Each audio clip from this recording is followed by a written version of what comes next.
మహాభారతం తెలుగులో ఎపిసోడ్ 4. కాశీరాజుకి అంబక, అంబాలిక అనే ముగ్గురు కూతుర్లు ఉన్నారు. ముగ్గురు కుమార్తెలకు వివాహం చేయాలని నిశ్చయించుకున్నాడు కాశీరాజు. స్వయంవరాన్ని ఏర్పాటు చేశాడు. దేశదేశ రాజులకు ఆహ్వానాల్ని పంపించాడు, ఒక్క హస్తిపురం తప్ప. భీష్మునికి ఈ విషయం తెలిసింది. కాశీరాజుమీద మండిపడ్డాడు. హస్తిపుర సామ్రాజ్యానికి జరిగిన అవమానంగా భావించాడు.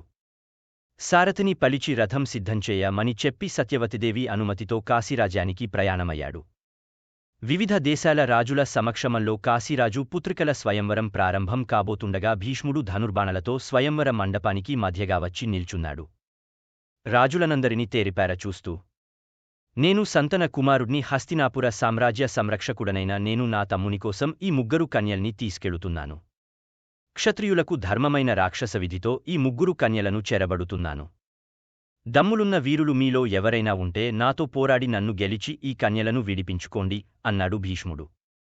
స్వయంవరానికి వచ్చిన రాజులందరూ కలసి ఒక్కసారిగా విరుచుకుపడ్డారు.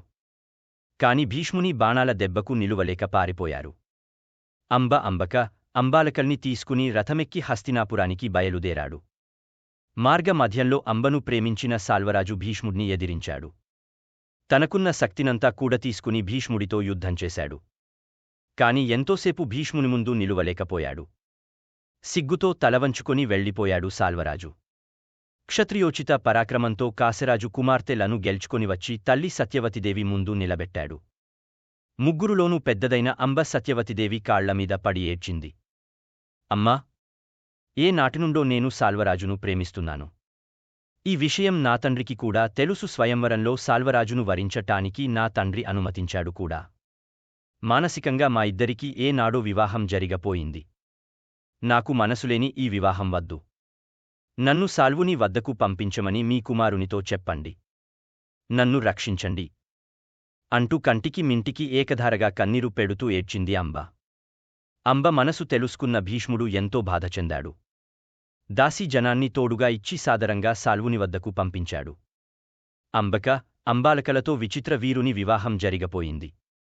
ప్రేమించినవాడ్ని పెళ్లి చేసుకోవాలని ఆశతో వచ్చిన సాల్వరాజు నిరాకరించాడు. అంబా, నామీద నీకెంత మనసున్నదో నీమీద నాకు అంతే ప్రేమ ఉంది. కాని భీష్ముడు నన్ను ఓడించి నిన్ను స్వంతం చేసుకున్నాడు. క్షత్రియ ధర్మ ప్రకారం నీవిప్పుడు భీష్మునికి చెందిన దానివి. అంతేకాకుండా దయతలచి భీష్ముడు నిన్ను నాకు దానం చేస్తున్నాడు. పరదయాలబ్ధవైన నిన్ను నేను పెళ్లి చేసుకోవటం తగని పని. ఇప్పటికే భీష్ముని చేతిలో ఓడిపోయిన అవమానం నన్ను నిలువునా కాల్చివేస్తున్నది. ఈ స్థితిలో నిన్ను పరిగ్రహించటమంటే నాకు మరణ సదృశమే అవుతుంది అన్నాడు సాల్వుడు బాధపడుతూ. అంబ పిచ్చిపట్టిన దానిలా ఏడ్చింది. సాల్వరాజా, మరి ఇప్పుడు నేనేం చేయాలి? భీష్మ పరిగ్రహణం వల్ల పుట్టింటికి దూరమయ్యాను. భీష్ముని తరస్కరించి వచ్చి అతనికి దూరమయ్యాను. నీమీద ప్రేమతో వచ్చిన నన్ను నీవు కూడా తరస్కరిస్తున్నావు. నిరపరాధినైన నాకు ఇప్పుడు దిక్కేమిటి? మీ పురుషాహంకారానికి నా జీవితం బలి కావలసిందేనా అని సాల్వుని కాళ్ళు పట్టుకుని బ్రతమలాడింది అంబ. అంబ కన్నీరు సాల్వుని కరగించలేదు. ఈ స్థితిలో నేను నీ ప్రశ్నలకు సమాధానం చెప్పలేను. ఏ భీష్ముని వలన నరపరాధంగా నీ జీవితం కన్నీళ్లపాలయిందో ఆ భీష్ముడ్నే అడుగు, సమాధానం చెపుతాడు. నిన్ను కరుణించినా కళ్యాణం చేసుకున్న అతడే నీకు దిక్కు. అక్కడకే వెళ్ళు అని చెప్పి అంబను పంపించివేశాడు సాల్వరాజు. సాల్వరాజు చేత తరస్కరింపబడిన అంబ తిరిగా భీష్ముని దగ్గరకే వచ్చింది. తనగోడంతా చెప్పుకుంది. భీష్మా, నీచేత పరాభవం చెందిన కారణంగా సాల్వుడు నన్ను పెళ్లి చేసుకోవడానికి అంగీకరించలేదు. భీష్ముని దయవల్ల లభించిన నిన్ను భార్యగా స్వీకరించనని నన్ను ఇక్కడికే పంపించివేశాడు. భీష్మా, నీ వల్లనే నా జీవితం ఇలా తయారైంది. నీవు తప్ప నాకు దిక్కెవరున్నారు? నన్నేం చేయమంటావో చెప్పు.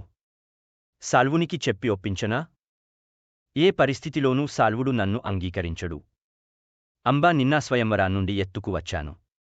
నిన్ను తీసుకొని రావటానికి ముందే చెప్పాను. నాతముడికిచ్చి పెళ్లి చేయటానికే తీసుకువెళుతున్నానని. అన్నమాట ప్రకారం నిన్ను నాతముడికిచ్చి పెళ్లి చేయాలనుకున్నాను. నువ్వు సాల్వరాజుని వరించానని చెప్పటం వల్లనే నిన్ను తిరిగా పంపించాను. క్షత్రియులకు అవివాహితులైన స్త్రీలను ఎత్తుకెళ్లి పెళ్లి చేసుకోవటం తప్పుకాదు. క్షత్రియ ధర్మ ప్రకారమే నిన్నెత్తుకురావటం జరిగింది అన్నాడు భీష్ముడు.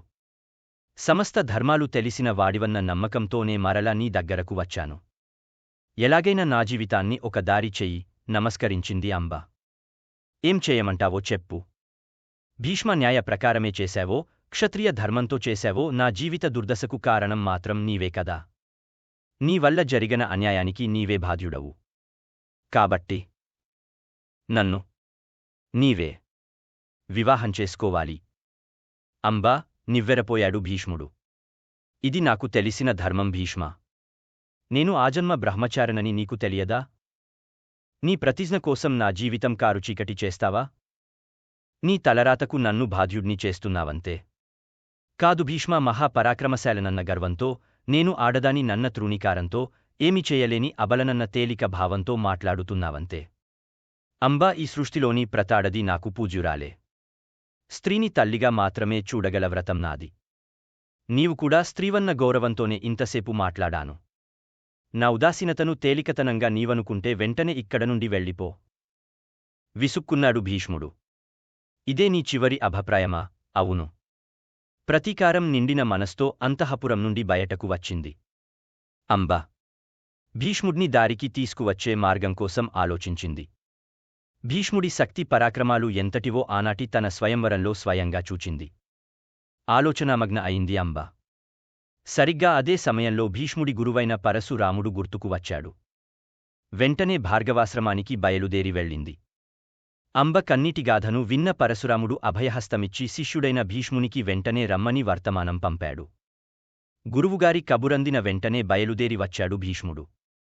రావటంతోనే గురుపాదాభవందనం చేసి వినమ్రుడై నిలబడ్డాడు.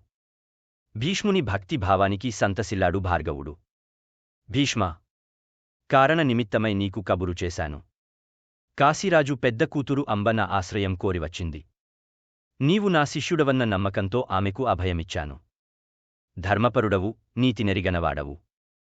న్యాయాన్యాయాల గురించి నీకు చెప్పవలసిన పనిలేదు. నాజ్నగా అంబను నీవు పరిగ్రహించి నీ గురుభక్తిని చాటుకో.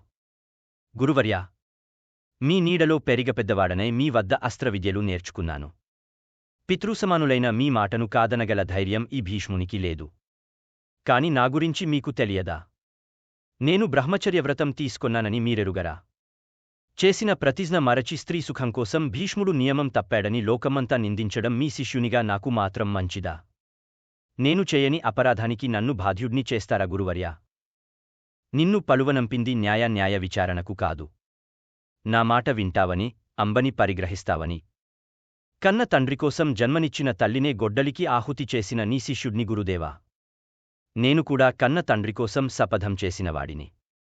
ఇది గురుధిక్కారం భీష్మా. కాదు. ఆడినమాట నిలబెట్టుకోవడం గురువర్యా. సరే. ఆశ్రయమిచ్చిన అబలకోసం నీతో యుద్ధానికి సిద్ధపడుతున్నాను.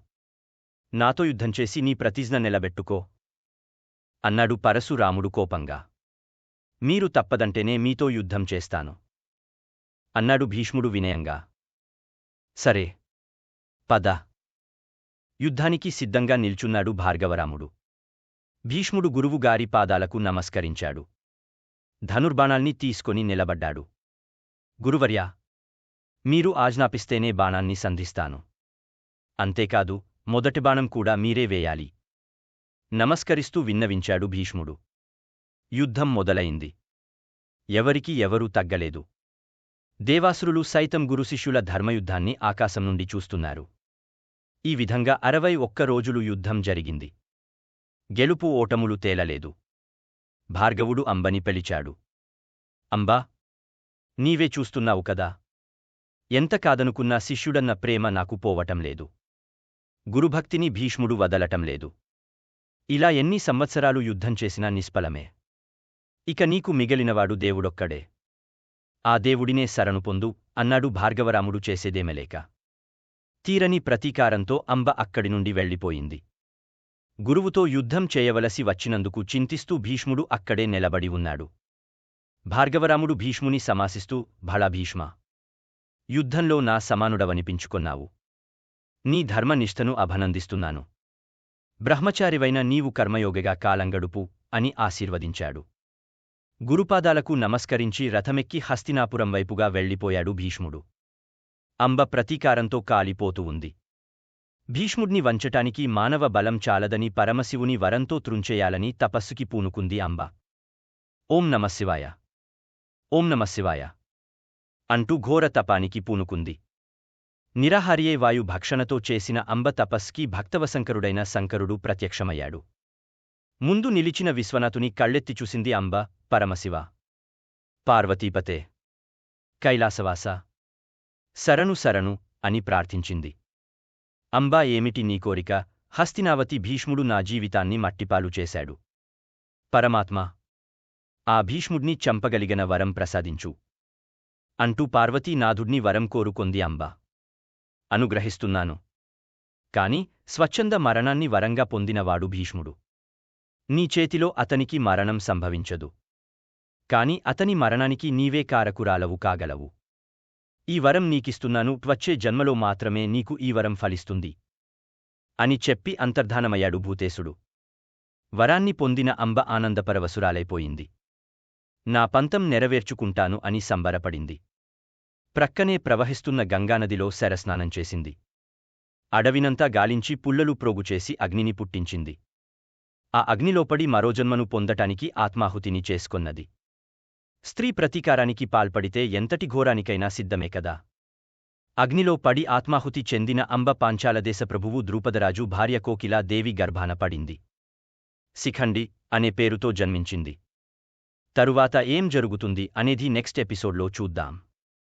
మా వీడియో మీకు నచ్చినట్టు అయితే లైక్ చేయండి, షేర్ చేయండి అండ్ ముఖ్యంగా సబ్స్క్రైబ్ చేయండి.